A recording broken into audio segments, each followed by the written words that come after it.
सलाम हिंदुस्तान का आगाज कर रहे हैं बड़ी खबर के साथ। उत्तराखंड में कांवड़ यात्रा पर रोक लगा दी गई है। सीएम पुष्कर सिंह धामी ने रोक लगाई है और इस साल भी उत्तराखंड में कांवड़ यात्रा पर रोक रहेगी। कोरोना के सबब सीएम ने यह बड़ा फैसला लिया है और कहा है कि लोगों की जान बचाना हुकूमत की तरजीह है, लिहाजा इस यात्रा पर रोक लगानी होगी और इसी के मद्देनजर ये रोक लगाई गई है।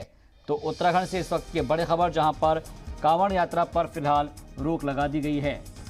जाहिर तौर पर सीएम पुष्कर सिंह धामी ने यह फैसला लिया है कि इस साल भी उत्तराखंड में कांवड़ यात्रा पर पाबंदी आयद की गई है, जिसमें कोरोना के सबब सीएम ने यह फैसला लिया है और कहा है कि लोगों की जान बचाना हुकूमत की तरजीह है, सरकार की तरजीह है और इसलिए ये रोक लगाई गई है।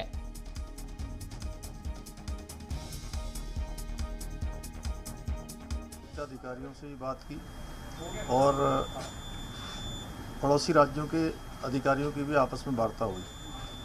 इन सब का निष्कर्ष निकला कि हम ऐसे समय में, जबकि कोरोना महामारी और हमारे यहाँ पर अभी वेरिएंट एक वहाँ पर गदरपुर में पाया गया, तो हरिद्वार को हम जो है एक कोरोना महामारी का केंद्र नहीं बनाना चाहते हैं।